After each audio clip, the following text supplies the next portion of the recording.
Globალური უსაფრთხოების არქიტექტურის რღვევამ და ახალმა გეოპოლიტიკურ რეალობამ მსოფლიოს მასშტაბით სამხედრო ტექნიკაზე მოთხოვნა უპრეცედენტოდ გაზარდა. შეიარაღების იმპორტის უახლესი სტატისტიკა სტოკჰოლმის საერთაშორისო მშვიდობის კვლევის ინსტიტუტის მარტის ანგარიშზე დაყრდნობით კონფლიქტებსა და მოკავშირეთა ცვალებად სტრუქტურებზე სახელმწიფოების მკვეთრ რეაქციას ასახავს. შეიარაღების ამ გლობალურ ბოლაში, როგორც ირკვევა, მსოფლიო მოთხოვნის 9.1%-ით ლიდერის პოზიციას საუდის არაბეთი იკავებს. ეს მაჩვენებელი დანარჩენი მსოფლიოსგან მკვეთრი დისტანცირებით რეგიონში არსებული ხანგრძლივი არასტაბილურობის ფონზე სამხედრო არსენალის განახლებისკენ მიმართულ ტენდენციას ასახავს.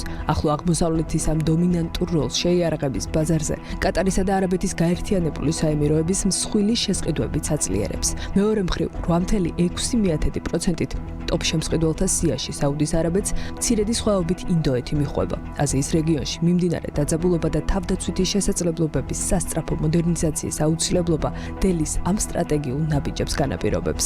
საყურადღებოა იაპონიის მაჩვენებელიც. ქვეყანა, რომლის პაციფისტური კონსტიტუციაც სამხედრო ძლიერებას 10 წლეულების განმავლობაში ზღუდავდა, ახლა მსოფლიო მოთხოვნის 5.1%-ს აკონტროლებს, რაც ჩინეთის მზარდი გავლენის ფონზე აზია-წყნარი ოკეანის რეგიონში ძალთა ბალანსის სრულ შეცვლაზე მიანიშნებს.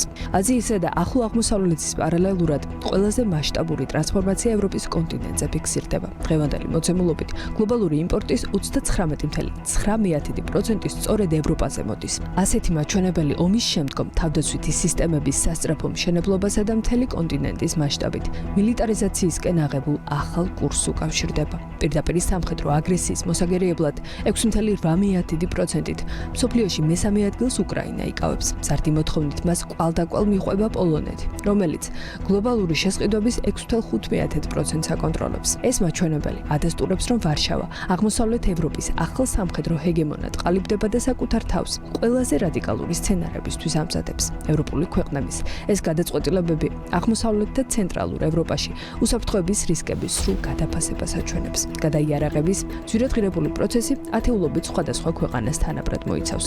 ავსტრალიის, ნიდერლანდების, შეერთებული შტატებისა და ეგვიპტის აქტიურობა ახალ გეოპოლიტიკურ კლიმატზე ნათლად მიუთითებს. ამ სიაში განსაკუთრებულ ყურადღებას სწორედ შეერთებული შტატების პოზიცია იქცევს. იარაღის მსოფლიოს უდიდესი ექსპორტიორი სახელმწიფო 2.2%-იანი წილით თავად გვევლინება მსხვილ შემსყიდველად, რაც ამერიკული სამხედრო სამრეწველო კომპლექსის გადატვირთულობასა და გლობალური მიწოდების ჯაჭვის სირთულეს ამჟღავნებს. ფაქტობრივად, სამხედრო ინვესტიციები დღეს უკვე საყოველთაო და გარდაუვალ აუცილებლობად იქცა. შედარებით მცირე იმპორტიორებიც კი საერთო ბაზარზე ფინანსური თვალსაზრისით მნიშვნელოვან როლს თამაშობენ. მაგალითისთვის, მხოლოდ ეგრეთ წოდებული სხვა ქვეყნების კატეგორია გლობალური მოთხოვნის 4.3%-ს აერთიანებს. საბოლოო ჯამში, განახლებული ეკონომიკური მონაცემები ადასტურებს, რომ უსაფრთხოების ახალი გარანტიების ძიებაში სახელმწიფოები საკუთარი ფინანსური რესურსების უდიდეს ნაწილს ახლა სწორედ შეიარაღებული ძალების უპრეცედენტო გაძლიერებისკენ მიმართავენ.